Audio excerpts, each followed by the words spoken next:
একটু একা হয়ে বসুন তো দেখি, কারণ এই গল্পটা সকলের সামনে শোনার মতো নয়। আমার এই শাড়ির ভাঁজে লুকিয়ে থাকা শরীরটা যেন নিজেই একটা গল্প বলছিল, একটু এলোমেলো, একটু উঁকি দেওয়া, ঠিক যেন আমার মনের গভীরে জমে থাকা কথার মতো।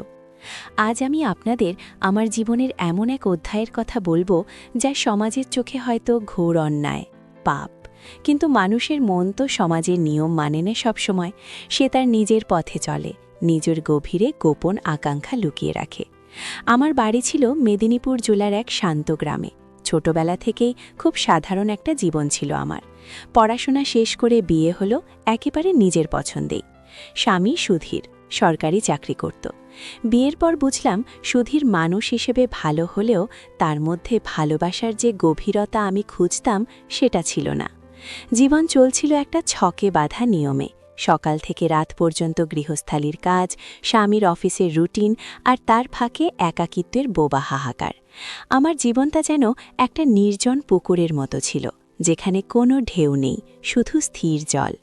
কিন্তু সেই স্থির জলে একদিন ছোট এক নুড়ি পড়ল, আর তারপর থেকে ঢেউ উঠতে শুরু করল। আমার ছোট দেওর সুমিত্র, সুধীরের থেকে বছর 8 ছোট। সে তখন কলেজে পড়ত, ছুটিতে বাড়িতে আসত। প্রথম তো সেভাবে খেয়াল করিনি। এক ঘরোয়া পরিবেশে আমরা যেমন থাকি, আমিও তেমনই ছিলাম। ঢিলেঢালা একটা ম্যাক্সি পরে হয়তো রান্নাঘরে কাজ করছি, বা দুপুরে উঠোনে বসে শাক বাঁধছি। সুমিত্র এসে টুকটাক কথা বলতো, ভাবি কেমন আছো, দাদা কেমন আছে, এই সব সাধারণ কথাবার্তা। ওর চোখ ছিল খুব গভীর, যখন তাকাতো কেমন যেন একটা অচেনা অনুভূতি হতো আমার। আমি বিবাহিতা, ওর ভাবি, সম্পর্কটা তো একটা সীমার মধ্যে বাঁধা, কিন্তু ওর চোখে আমি যেন নিজেকে অন্য এক রূপে দেখতাম, যে রূপটা আমার স্বামীও কখনো দেখেনি বা দেখতে চায়নি। একটা চাপা উত্তেজনা, যা শুধু আমার একারই অনুভব করার কথা। ওর উপস্থিতিটাই আমার এই একঘেয়ে জীবনে একটা আলাদা সুর যোগ করত। মাঝে মধ্যে ও যখন কথা বলতো, আমার বুকের ভেতরটা যেন অজানা এক আবেগে থরথর করে উঠত। মনে হতো এই কেমন অনুভূতি, কেন হচ্ছে এমন? আমি তো সুধীরের স্ত্রী, আমার তো এমন ভাবা উচিত নয়। কিন্তু মনের ওপর কার নিয়ন্ত্রণ থাকে বলুন? এই অনুভূতিগুলো ঠিক যেন নদীর স্রোতের মতো, চাইলেও থামানো যায় না। আপনারাও হয়তো জীবনে এমন অনেক গোপন অনুভূতি নিজের মধ্যে লালন করে চলেছেন, যা কাউকে বলতে পারেন না। যদি আমার এই অনুভূতিগুলো আপনাদের নিজেদের জীবনের কোনো অজানা অধ্যায়ের কথা মনে করিয়ে দেয়, তাহলে এই চ্যানেলটি অবশ্যই সাবস্ক্রাইব করে রাখুন। সুমিত্রের ছুটিতে বাড়ি থাকাটা আমার জীবনে এক নতুন রং এনেছিল। সুধীর অফিসে গেলে আমি আর সুমিত্রই বাড়িতে থাকতাম। ওর পড়াশোনায় সাহায্য করা বা টুকটাক বাড়ির কাজে ও আমাকে সাহায্য করত। বই পড়তে খুব ভালোবাসত সুমিত্র। দুপুরে ভাত ঘুমের পর আমি যখন বই হাতে উঠোনের কোণার আমগাছটার তলায় শীতল পাটির ওপর বসতাম, সুমিত্র এসে পাশে বসত। ওর কলেজ জীবনের গল্প, বন্ধুদের কথা, নতুন নতুন বইয়ের কথা বলতো। আমি শুনতাম মুগ্ধ হয়ে। ওর কথা বলার ধরন, ওর হাসি আমার মনে এক অদ্ভুত শিহরণ জাগাত। একদিন বিকেলবেলা আমি রান্নার জোগাড় করছিলাম। আলু কাটতে কাটতে হঠাৎ আমার হাতটা কেটে গেল। একটু রক্ত বেরোতেই আমি উফ করে উঠলাম। সুমিত্র সঙ্গে সঙ্গে রান্নাঘরে ছুটে এসে আমার হাতটা ধরল। ওর হাতের স্পর্শে আমার সারা শরীর যেন কেঁপে উঠেছিল। ভাবি, সাবধানে কাজ করতে পারো না? লাগেনি তো বেশি? বলতে বলতে ও নিজের টি শার্ট ছিঁড়ে এক টুকরো কাপড় আমার হাতে বেঁধে দিল। ওর মুখটা তখন খুব চিন্তিত দেখাচ্ছিল। আমি ওর দিকে তাকিয়েছিলাম পলকহীনভাবে। ওর চোখে আমার জন্য যে উদ্বেগ দেখেছিলাম, তা আমার স্বামী সুধীরের চোখে আমি কখনো দেখিনি। সেই দিন থেকে যেন আমাদের সম্পর্কটা এক অন্য মোড় নিতে শুরু করলো। আমি অনুভব করতে পারছিলাম সুমিত্র আমার প্রতি আকর্ষণ অনুভব করছে। আর সবচেয়ে আশ্চর্যের বিষয় হলো, আমিও যেন ওর ওই আকর্ষণে ডুবে যাচ্ছিলাম। হয়তো আমার ভেতরে লুকিয়ে থাকা ভালোবাসার তীব্র ক্ষুধাটাই সুমিত্রের মধ্যে তার প্রকাশ খুঁজছিল। দিনে দিনে আমাদের দেখা, কথা বলা, একান্তে সময় কাটানো বাড়তে লাগলো। সুধীর তো তার অফিস আর নিজের বন্ধুদের নিয়ে ব্যস্ত থাকত। আমি বাড়িতে একা, আর সুমিত্র আমার এই একাকিত্বের সঙ্গে। রাতের খাবারের পর বাড়ির সবাই যখন শুয়ে পড়ত, আমি বারান্দায় গিয়ে বসতাম। সুমিত্র আস্ত চুপিসারে, প্রথমে গল্পের ছলে, পরে একদম ব্যক্তিগত কথা। আমার ভালো লাগা, মন্দ লাগা, আমার ছোট ছোট দুঃখ, যা আমি সুধীরকে বলতে পারতাম না, সব সুমিত্রকে বলতাম। ও খুব মন দিয়ে শুনত। একদিন চাঁদনি রাতে বারান্দায় বসে কথা বলতে বলতে ও আমার হাতটা ধরল। ওর হাতের উষ্ণ স্পর্শে আমার সমস্ত শরীর যেন বিদ্যুৎ স্পৃষ্ট হল। আমি ওর দিকে তাকিয়েছিলাম, ও আমার দিকে। সেই নীরব চাহনিতে ছিল অনেক অব্যক্ত কথা। আমার ভেতরটা যেন বলছিল, থামিস না রুম্পা, আজ নিজেকে ভাসিয়ে দে এই অনুভূতির স্রোতে। ওর চোখ দুটোই তখন শুধুই আমাকে পাওয়ার ব্যাকুলতা। আস্তে আস্তে আমাদের মধ্যে দূরত্ব কমে আসতে শুরু করলো। শুধু শারীরিক দূরত্ব নয়, মানসিক দূরত্ব। সুধীর যখন বাড়িতে থাকতো না, তখন যেন আমাদের জন্য উৎসবের পরিবেশ তৈরি হতো। আমি ইচ্ছে করে ওর পছন্দের খাবার বানাতাম। ও আমার পছন্দের শাড়ি পরা দেখে প্রশংসা করত। দুপুরবেলা সুধীর অফিসের পর ঘুমাতো বা বিকালে কোথাও চলে যেত। সেই সময়গুলো আমাদের জন্য পবিত্র হয়ে উঠত।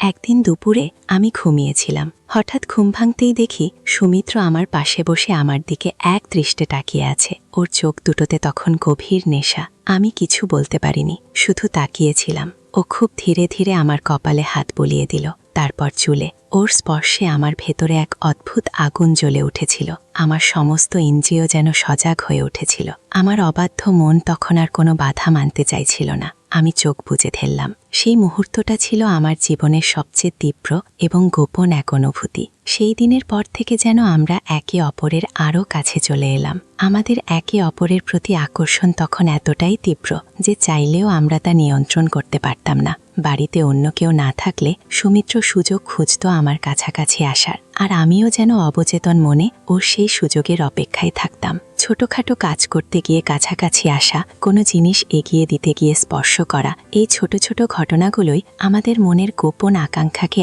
আরও তীব্র করে তুলছিল। একদিন রাতে সুধীর অফিসের কাজে বাইরে গিয়েছিল। বাড়িতে আমি আর সুমিত্র ছাড়া কেউ ছিল না। সেদিন রাতে ঝড় বৃষ্টি হচ্ছিল, বিদ্যুৎ চলে গেল। আমি ভয়ে সিটিয়ে ঘরের ভেতর অন্ধকারে বসেছিলাম। সুমিত্র আমার ঘরে এসে বলল, ভাবি, একা ভয় পাচ্ছ নিশ্চয়ই? আমি কিছু বলার আগেই ও আমার হাত ধরল, তারপর আমার একদম গা ঘেঁষে বসল। ওর শরীরের উষ্ণতা আমার সমস্ত শরীরকে যেন অবশ করে দিয়েছিল।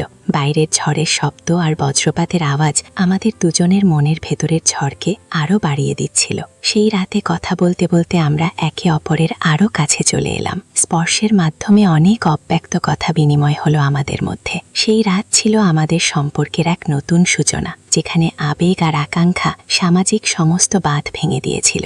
এরপর থেকে এমন গোপন অভিসার আমাদের জীবনে এক নিয়মিত ব্যাপার হয়ে দাঁড়িয়েছিল। আমরা দুজনেই জানতাম এটা ভুল, কিন্তু এই নেশা থেকে মুক্তি পাওয়া অসম্ভব ছিল। আমাদের এই গোপন সম্পর্কের কথা বাড়ির কেউ ঘুণাক্ষরেও জানতে পারেনি। সুমিত্র যখনই বাড়িতে আসতো, আমি ভয়ে ভয়ে থাকতাম। আবার ওর সান্নিধ্যের জন্য আমার মন ব্যাকুল হয়ে উঠত। এই টানাপড়েন আমার রাতের ঘুম কেড়ে নিয়েছিল। একদিকে সমাজের ভয়, স্বামীর প্রতি কর্তব্য, আর অন্যদিকে সুমিত্রের প্রতি তীব্র আকর্ষণ। আমি যেন দুই নৌকায় পা দিয়ে চলছিলাম। সুমিত্রাও ধীরে ধীরে আমার এই দুর্বলতার সুযোগ নিতে শুরু করলো। ও জানতো আমি ওকে কতটা ভালোবাসি, ওর প্রতি কতটা দুর্বল। তাই মাঝে মধ্যে ওর কথায় এমন কিছু ইঙ্গিত থাকতো যা আমাকে মানসিক চাপ দিত।